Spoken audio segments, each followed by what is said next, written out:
Is Fazoli's still in business because they simply don't have direct competition? The idea of drive-through lasagna seems antithetical to both fast food and being able to call yourself a real paisan. That's Italian. But Fazoli's married these two things together faster than Michael Corleone and Apollonia in The Godfather Part 1. And your meal at Fazoli's will only end as explosively as that if you're lactose intolerant. Realizing that they couldn't compete with the pizza giants of Domino's, Little Caesars, Pizza Hut, and Papa John's. Fazoli's smartly carved out its own niche as fast food Italian that focuses on pasta. It's like me realizing I'll never be the Doughboys, so I talk about restaurants instead of crim.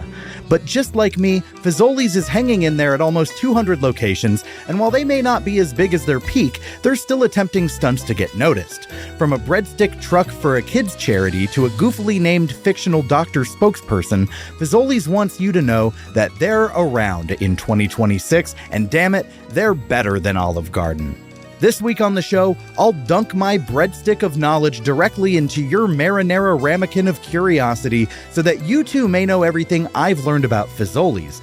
Then we'll direct our attention to the people of Yelp to see what they're saying about the very Fazoli's we dined at. This is the Fine Dining Podcast. Okay, because I think the question we really need to ask ourselves at the beginning and end of the day is, do we need fast food Italian? I think it is preposterous. I mean, it sort of is. When I think of something being handed to me through a drive-through window, that food is never spaghetti. That's it. If I think of, I want lasagna quickly, I'm pretty sure I have one in my freezer. It's crazy. It's crazy. Hello, and welcome to the Fine Dining Podcast, the quest to compare all restaurants to Chili's. I am your host, Michael Ornelas, and this is the podcast where we dive deep into the history of your favorite restaurants and then thoroughly review them 1 week later by comparing them to Chili's. This week, we're covering the only fast food pasta chain I've ever heard of, Fazoli's, and joining me is a former improv teammate of mine, a talented actress, a friend, and she has the same aura as hair blowing in the wind in slow motion. It's Sabrina Carmichael. Oh, what an intro. Yeah. Oh, I almost want to leave right now. I don't know if I can top You that. can't talk. The expectations are so high. But if you leave, do it in slow motion. Oh, of course I would. That's how I leave everywhere. Yeah. How's it going? It's going so good. You dedicated so much of your day to this podcast for me. I'm very grateful. But for reference, we did drive just to a different part of California. Was it? Because it felt like a different state. I'm not going to lie. We drove very far to eat fast food Italian. See, and that is the kind of dedication I have to this friendship. And I just want you to remember that forever and ever. Well, it is also the dedication you seem to have for Fazoli's. So I want to ask because, oh my gosh, I sent you like a few options of like, would you want to do this place? And you were like, there's a Fazoli's in California? Because I didn't even know Fazoli's still existed. So what's your history with it? Okay, so it's not much compared to my reaction, but I'm going to tell you. Because I grew up in the Midwest, right?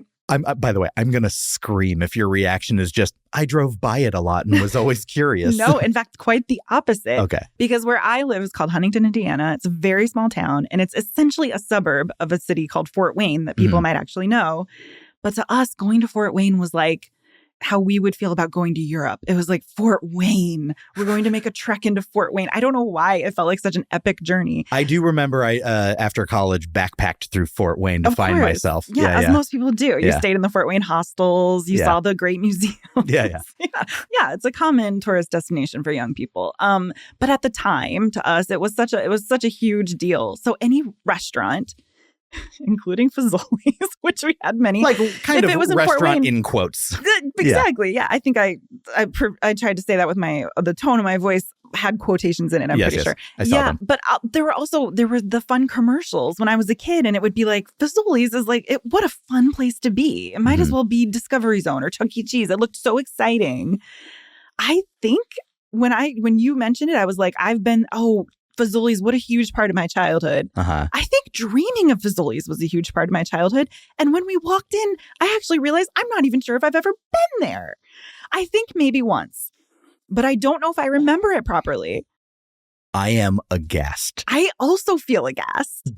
Can I trust my memory? Am I insane? Have I been hijacked by an alien? I don't know, but I was so sure.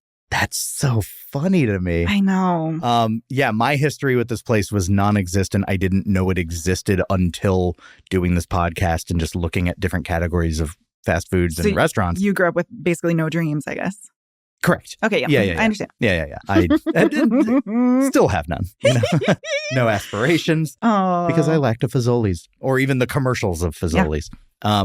Well, that's our histories with Fazoli's. Yeah. Do you want to hear the history of Fazoli's? So love to. All right, we're going to jump into this week's Eat Deets.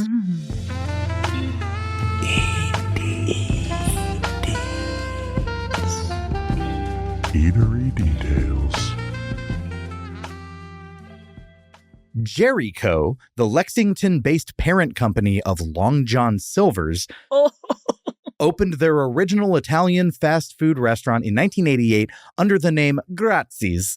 In 1989, it became Fazoli's after consumer research found people confused Gratzi's with hockey star Wayne Gretzky, and Jericho openly said the new name was basically made up. So they were Gratzi's for 1 year. And people were like, hold on. I Wayne thought this Gretzky would be a opened hockey a pasta restaurant. place, but he's Canadian. Yeah, that's the confusing part about Fazoli's. They were like, that can't be a Canadian place. Yeah. That's weird. They don't serve elk. That's hilarious. Yeah. They thought it was affiliated with Wayne Gretzky. And then Jericho, who started as Jerry's Restaurant, immediately was like, Long John Silver's has promised. They sold all of their Jerry's restaurants, went all in on Long John Silver's, and then eventually were like, let's do Italian and did Fazoli's. I want to push back on the life choices of basing major business decisions on betting on Long John Silver's. Yeah. I think that needs to be stricken from the public consciousness because gross. And then I say that out loud and I think, hey, Long John Silver's is still here, isn't it? It shouldn't be, but it is. It's still here in the way that gum you eat stays in you for 7 years. Or just stuck on your shoe no matter what you do. It really won't go away, and I can't figure out who eats there. I mean, I ate there once, and it was... You're part of the problem. Look at that. 2.03. Not good. I'm honestly surprised it's that high. It was... Listen, Long John Silver's is so bad, we had one in my town. You didn't even have to drive to Fort Wayne. Then you were like, no, thank you. There. No, thank you. Of course not. Yeah. In 1990, former Jericho executive Kuni Toyota teamed with Duskin Limited, a Japanese Long John Silver's franchisee, to buy the 5 original Fazoli stores for $3 million through Seed Restaurant Group. Kuni became the growth architect, while Carol Toyota was later credited by the brand for building the accounting, administration, training, and corporate support backbone that let the chain scale. So there was some real Japanese... I used to work in the auto industry. Yeah. And there was a lot of talk of like Japanese efficiency method. I think there's one called like Kaizen or something like I'm gonna get blasted. I don't know if that's the right word, but there's something of like the way that they can pump out things in a very specific way. I feel like that has to have something to do with the success of Fazoli's at this point. Well, especially because Italian food, not that this is literally talking about the behind the scenes stuff, so it is different. Sure. But when I think of Italian food, I think of like sauce that's been simmering all day. And they're like, how do we get that out of a window in 90 seconds? Exactly. So this is like the administrative equivalent of that. Yeah. Right. There has to be, it's like, imagine ever thinking to ask yourself the question, how can I make Italian food more efficient? It is a really weird question that... You think of a Nona in the kitchen all day. Yeah. And you're like, hurry up. We need it now. It's kind of horrifying. Yeah. She has a hunchback and she's like, I'm old. I'm going as fast as I can. Please, she's crying. Yeah. I mean, this is terrible. Yeah. But still openly smoking a cigarette over the sauce. Because that's part of the seasoning. Of course. Yeah. Of course. Gotta get some ash. Yeah. Some ash. But I really thought you were going to say ass for a second. Yeah. No, I don't judge. Look. Get your ass where you can. Get your ass where you can get it. That should be a shirt. Okay. Get your ass where you can get it. Yeah. I also found it interesting that like they were a Long John Silver's franchisee. So they were like, we're in the business of LJS. And LJS. I'm the Church of Latter-day Saints. I forget how familiar you are with LJS. Yeah. You guys are tight. Go on. And they bought all of the existing facilities. They basically took the ownership away. Right. And which at that point was only 5 locations. So. Right. When Toyota took over, Fazoli sold a fairly even mix of pizza and pasta, but he decided Chasing the established pizza giants without delivery was pointless, and instead doubled down on pasta, upgraded ingredients, pushed firmer al dente preparation, and built the guest experience around hot breadsticks. Historically, the concept sold itself as a cheaper, quicker alternative to casual Italian, with unlimited breadsticks and refills for dine-in guests, and price points that once put an individual meal under $4 and a family of 4 under $15. Oh, remember those days where food was affordable? I don't. It feels like so long ago. It's a distant memory, but I think it existed at I one remember point. going to fast food restaurants and my total being 3 digits with the cents, you know? Right. $7.64 and I just got a combo meal. I dream. But I also love that I think you can't fail. If you're like, we're making an American restaurant of any kind. Mm-hmm. And what we're going to do, our strategy is free carbs. Yeah. Unlimited carbs. We're going to fill you up Mm-hmm. with carbs before we give you the entree carbs that you've ordered. That's no fail. Do you think an experience where the basic strategy is carbs on carbs on carbs as much as you can eat, would that succeed anywhere outside of the U.S., in your opinion? It shouldn't. It might. Like Americanization, like we have a very gluttonous food culture in America. Yeah. That is just factual. It's getting glorified worldwide in a way that is troubling. Like, I know it's bad, Dubai but God, it's so good. has so many of our chains now. Really? And I'm like, you're just going to get a bunch of like really American-built people over there, to put it politely. America. We are a great influence. And then like cheese is starting to make its way into like Korean food. You would hate that. When I would. But like historically, there's been like a lot of Asian cultures don't do a lot of lactose. Mm-hmm. And it makes me sad because I'm like, those are like a safe haven for me to be like, oh, I can go get Japanese food or Chinese food or Korean food and not worry. And now it's just like, I went to a Korean barbecue and they just put like a ramekin of like a melty cheese on the grill. And it's just like a caution zone that I'm trying to avoid while cooking meat. Oh my gosh. Yeah. Oh. So Fazoli's opened its first out of Kentucky store in Orlando in 1991, reached its 50th restaurant in 1994, and hit 100 units in 1995, ending that year with 164 restaurants. By December 2000, it had opened a restaurant in the Philippines, and by late 2002, McDonald's said Fazoli's operated more than 400 restaurants in 32 states, big enough that McDonald's itself entered a joint venture to develop 20 to 30 more units and secured an option to buy the entire company. Oh my gosh. Well, first of all, I don't think it's an accident that Fazoli's 100th location coincided with my 10th birthday. We were obviously meant to be in each other's lives. Yes. It's just math. By you seeing their commercials and apparently not going. Apparently. I need to call a family member and figure this out. But also, I think the leap, I love that the leap was from Kentucky to Florida. Like, what a no-brainer leap. That's it. They're like, Florida, where else would this do well? Florida and like Scottsdale, Arizona are like the chain restaurant meccas in the U.S. Is that true? Yeah. I wonder why. Any thought on that? Is that just where people just don't want to cook? Florida gonna Florida. Yeah. That's just that. Yeah. The Scottsdale connection, I don't really know. Interesting. Yeah. You should investigate that, I'm just saying. Get the answers that people need. Genuinely, Michael. I do think a road trip to Scottsdale specifically to just go ham on chain restaurants would be fun. It might be the death of me. It might be my demise. I mean, worth it. Is it? Go out with a literal bang, you know. Yeah.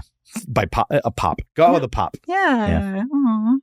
Sun Capital bought Fazoli's in 2006 when the brand had 319 units, but the chain then lost about a third of its footprint as it drifted toward dollar menu fast food and even pulled back on the breadsticks. CEO Carl Howard helped stabilize it by moving the chain back towards fast casual style food, service, and experience. Sentinel bought the brand in 2015, and Fat Brands acquired it in 2021 for $130 million. So much to unpack here. First of all, you're going to pull back on the breadsticks? Crazy. What insane business decision. Crazy. Like, you think these people running things know what they're doing, and then you hear something like that and you lose all faith in capitalism in general. It's just, how can we, you know, the reputation is breadsticks, and we want to show people that they're more than that, so we're going to take it away from, like, No. what do you, yeah. Oh, it just reminds me I should be president of everything. Breadsticks everywhere. Come on, guys, get it together. Yeah. Wait, there was something else. Acquired by Fat Brands. Thank you. You knew. I saw a you look on knew your me face the moment I said Fat Brands. Okay, that's got to be Fat Burger. Oh, the parent company of Fat Burger. So I love that we hear the word fat attached to something with food and we're like, I want that. Yeah. And I'm not even being sarcastic. Yeah. What a fun part of the human experience. It's one of those things where you're like, I know I'm going to pay for it, but I know it's going to be tasty. Yes. Yeah. It's just like that's the indulgence we need in our lives. Yeah. Look, the world is a hard place. Sometimes you need fat. You need food full of fat. Yeah. And carbs. And you need them to be unlimited. And I think we're back where we started. Yeah. I'm just trying to heal America. You should be the president of everything. I know. I keep saying that. You've said it once here.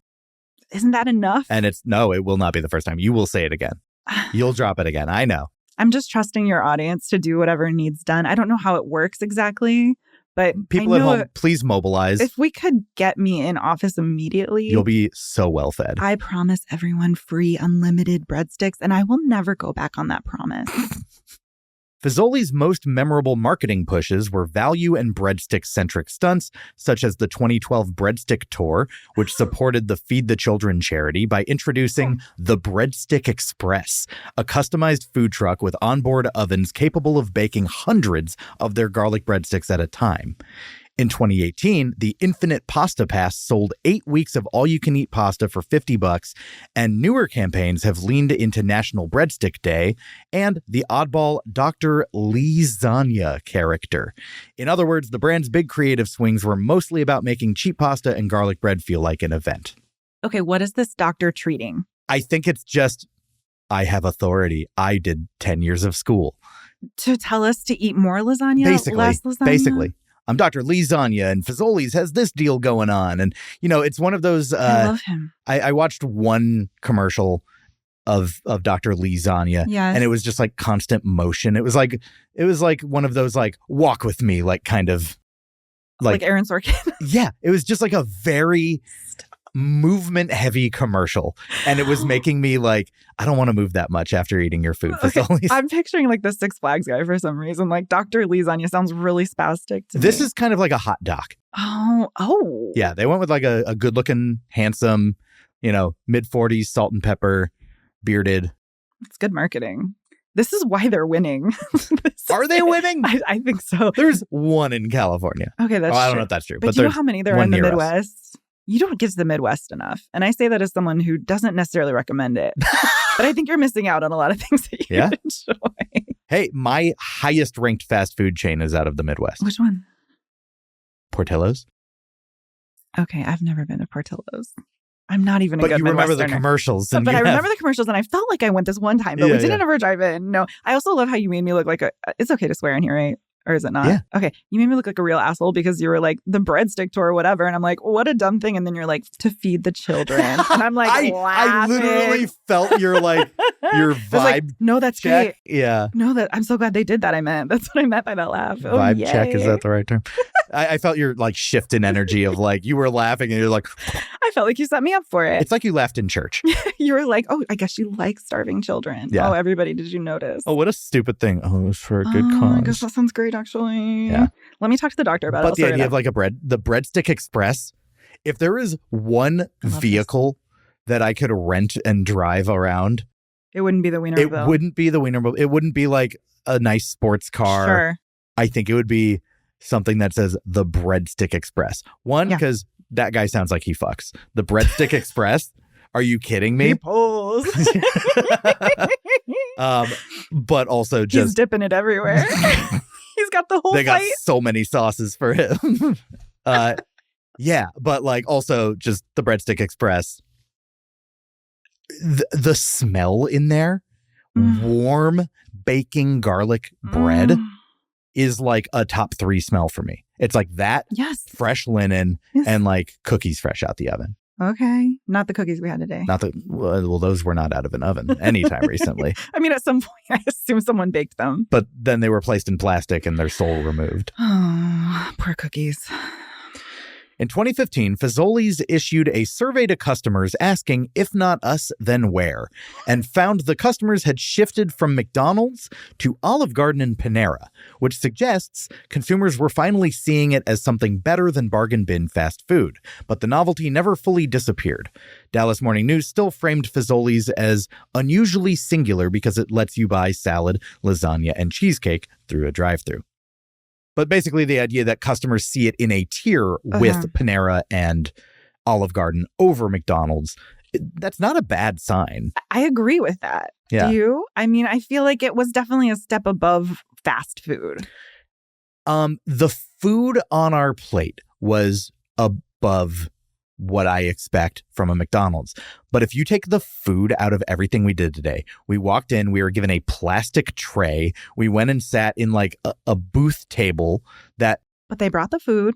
But like, yes, they did hand the food to us at the table, not at the counter.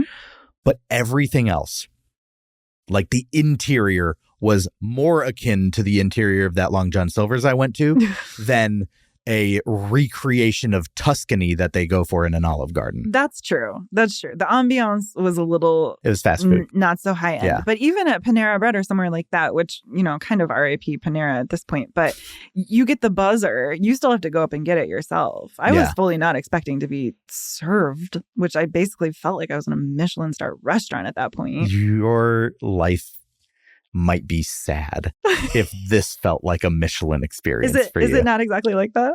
No. Okay, well, I'll take your word for it.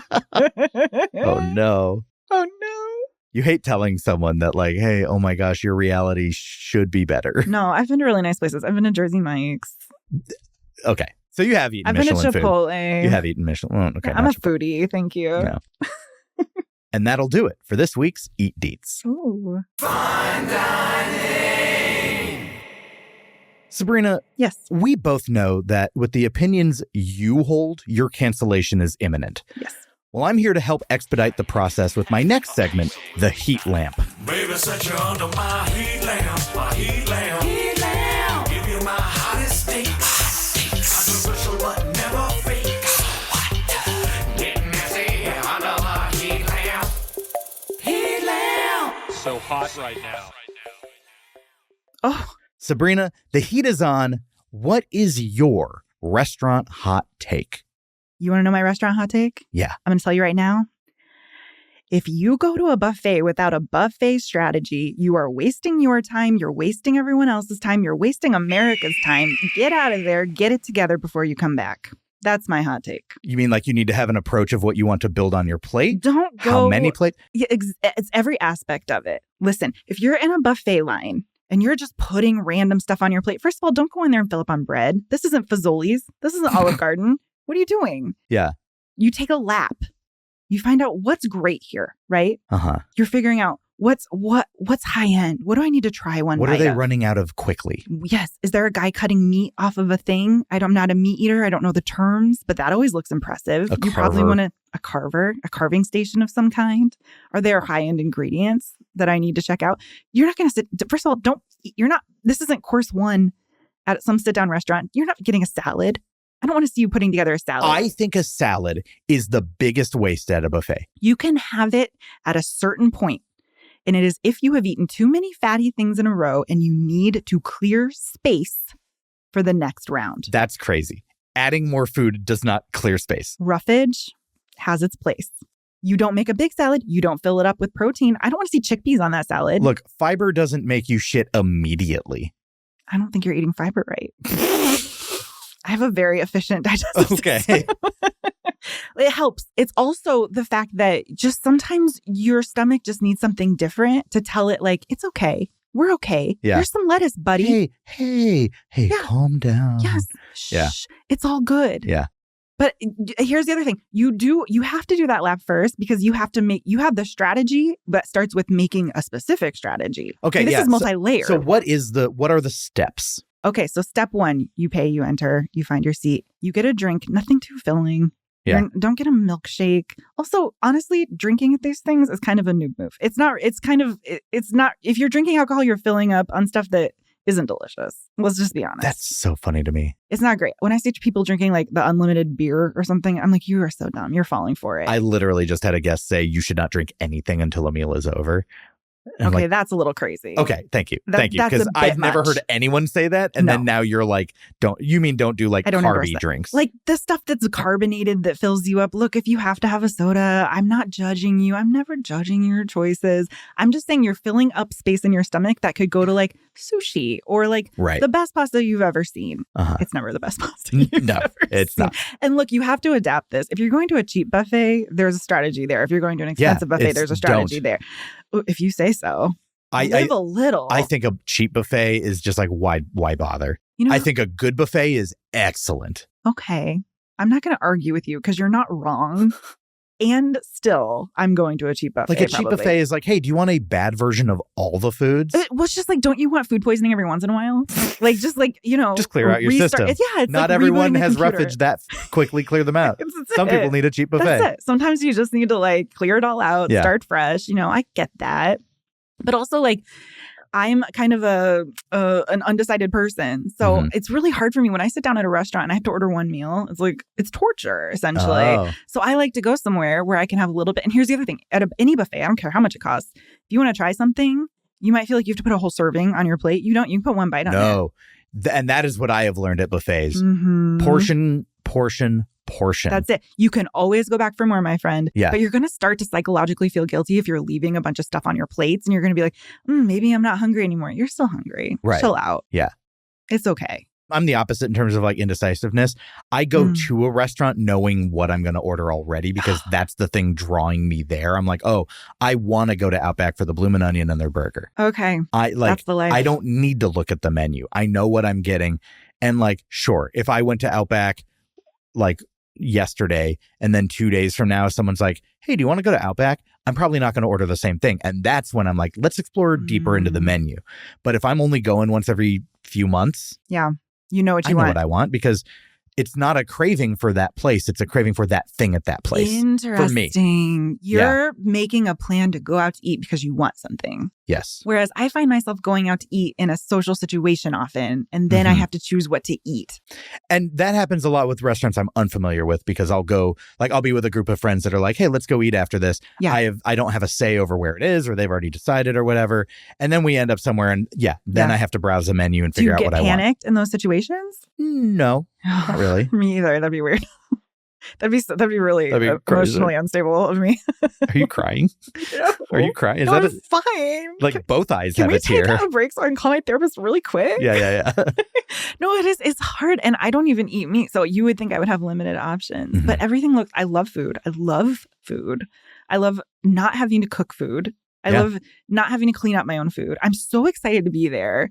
And then I have to pick one. The dessert station at buffets also insane. Have you been to the Wynn buffet? No. Okay, endorsement, Wynn buffet. Am I allowed to endorse the place that isn't Fazoli's? Because that's my other favorite restaurant, obviously. But they have a dessert station that looks like Willy Wonka. I mean, it's so unbelievable. And I don't even have a sweet tooth. But they give it in these little portions, which is just what you need. It's like, do you want a bite of this type of cheesecake? I can't tell you where because I don't remember, but I know in Vegas, I went to a buffet and their dessert station was like, they had probably 20 different things. They had one of each. And like they'll replenish, I imagine. But you don't know. You could be eating the one that day. And so it's one of those things where like you then get that crazy feeling of like, well, I have to take it now because it'll be gone if I come back. Yes. And then before you know it, they're like, sir, you can't have all the desserts. That's called scarcity marketing. Yeah. And it's very, very effective. It's so effective. Okay. But then speaking of Vegas buffets, 2 hot tips.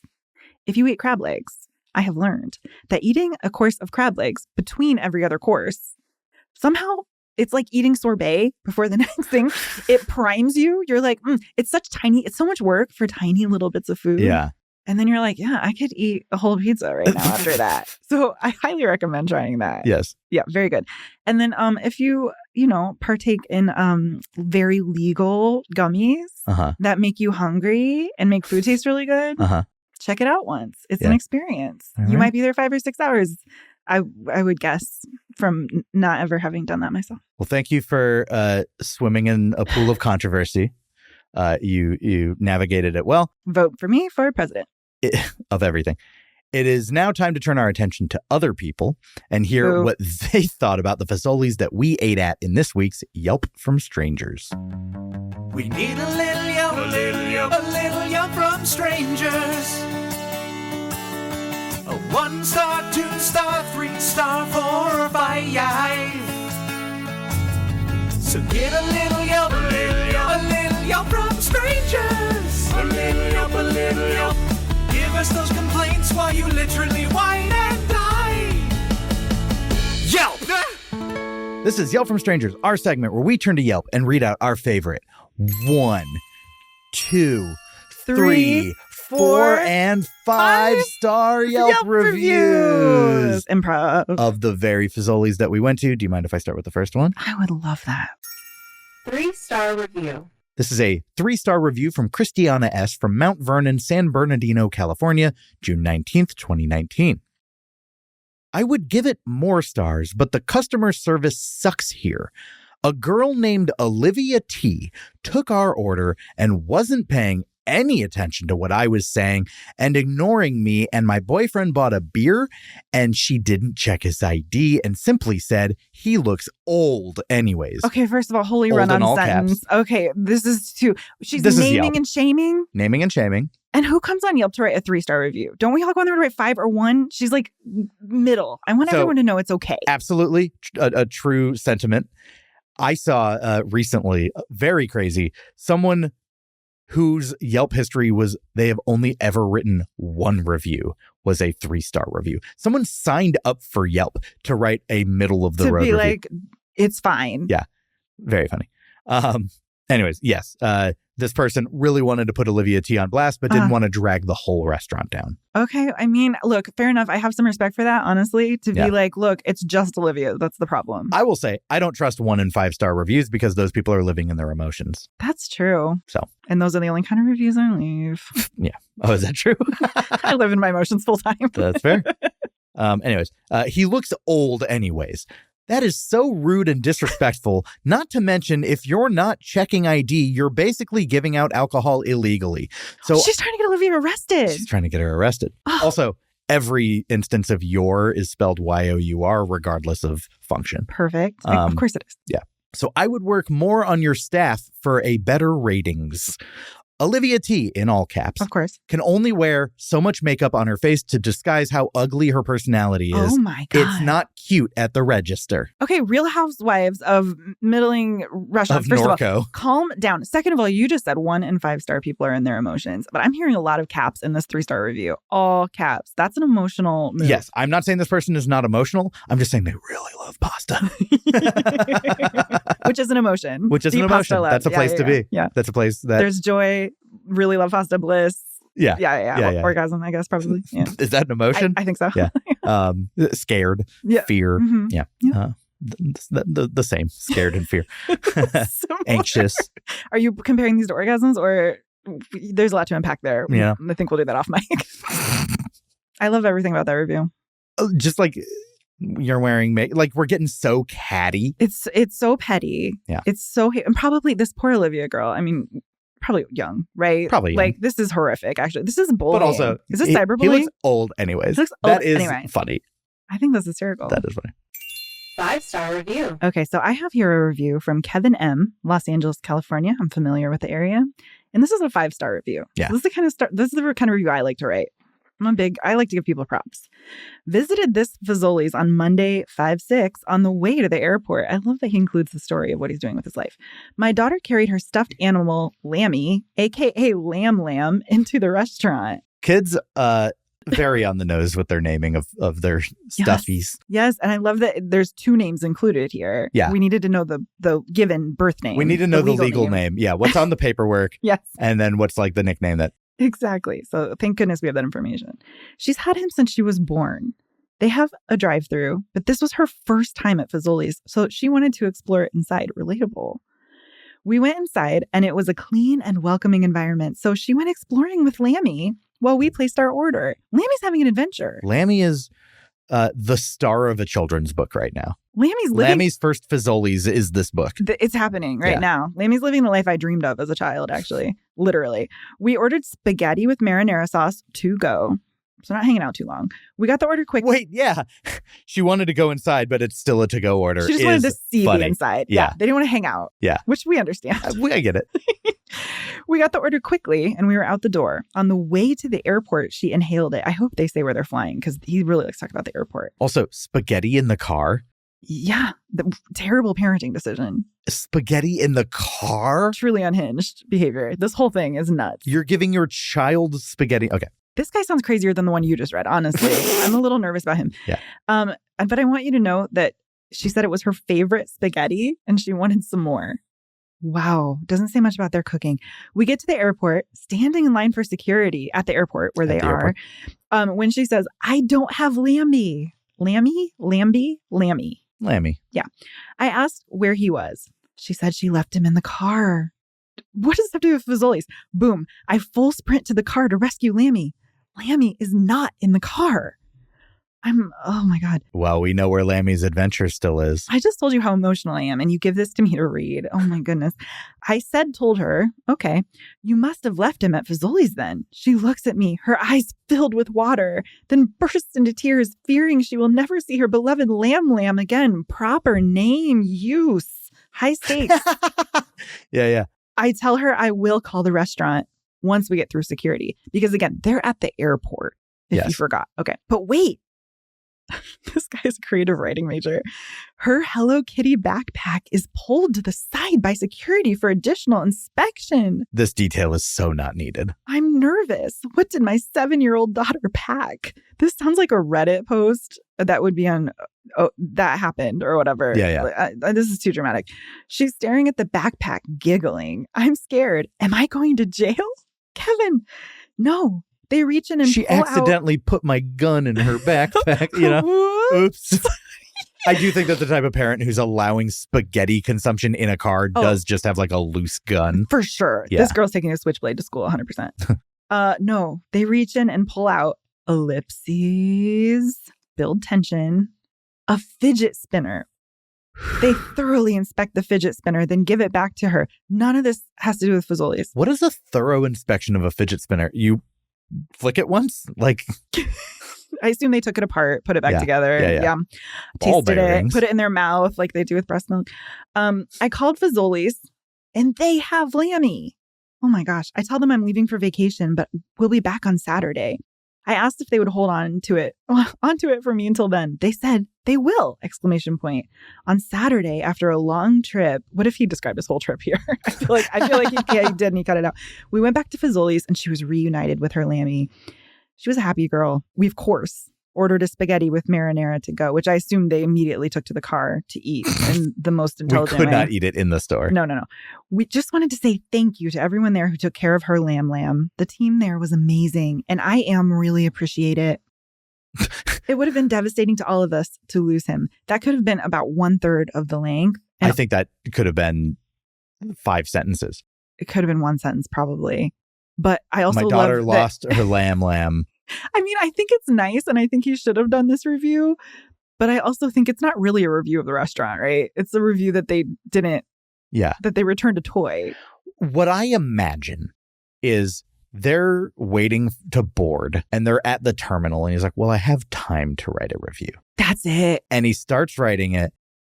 Well, I guess no, because he would only write it at the end if they got Lamb back. So this is written after the trip. So that might be wrong. Yeah. But like right. He's writing it and he's like, how do I make this more epic? And his like partner just goes like, ooh, add the part about the fidget spinner. Right. And it's just they're like, that's going to keep people hooked until the end. That was insane. Yeah. People are nuts. Reading Yelp reviews reminds me of how insane everyone is. Yeah. I love that I get to live here. A 5-star that wasn't 2 in its emotions. But it was 2 in something. Its story. It was in something. Yeah. It was in the plot. I've never seen an attention-seeking 5-star review before, but I love it. Hey there, it's me, Michael. And now that we're in season 4, I'm adding more content to my Patreon. Not only can you hear the extended Yelp from Strangers segment with 3 more reviews, and not only can you get an exclusive full episode covering an extra chain restaurant on the last day of each month, But I've added an extra chat with my guests where we discuss their go-to fast food and chain restaurants and talk about why they love them so much. I hope you'll come check it out, and you can get your first week completely free of charge. That's patreon.com/finediningpodcast. I appreciate and love you all. Back to the episode.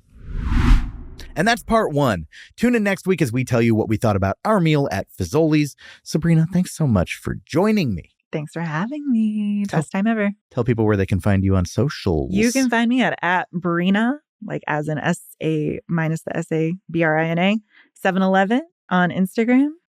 Yeah, that's the best spot. Is your birthday July 11th, or do you just really like 7-Eleven? My birthday is July 11th. Okay. Yeah. And do I always go to Vegas on my birthday? Yes, I do. What's 7-Eleven's a very lucky number. Oh. It's weird, though, because I never win. Oh. But I'm going to try again this year. This will be the year. And you can follow the show on Instagram and TikTok at Fine Dining Podcast. You can join my Discord if you want to come chat with me. I also have a Patreon that supports the show directly. I appreciate any and all support. You get an exclusive episode every single month on the final day of the month. You get the full uncut Yelp from Strangers segments. You get an interview with my guests where we talk about their go-to restaurant rotations. And anything else you want. Access to the songs that I've written over the course of the show. Worth it. Raps about Cracker Barrel and Chili's and my Olive Garden musical, all that fun stuff. So if you're able to spare a few bucks and can go to the Patreon to pledge that, I always appreciate it. But even if you don't, I love you anyways. Thank you so much for sticking around watching the show. We'll be sitting here for one more week waiting on our table. I'll see you all next time. Have a fine day.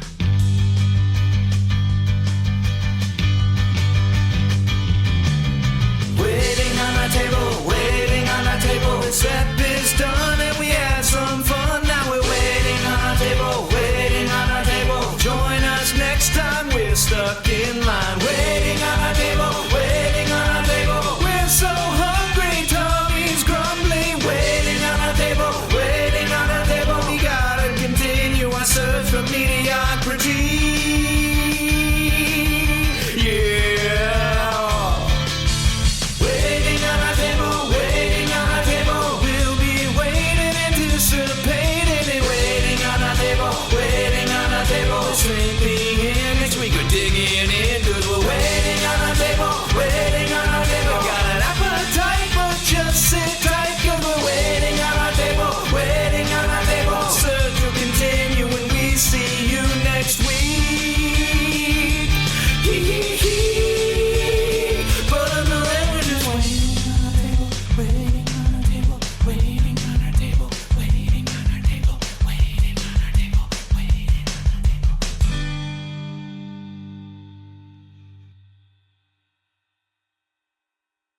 Have a fine day.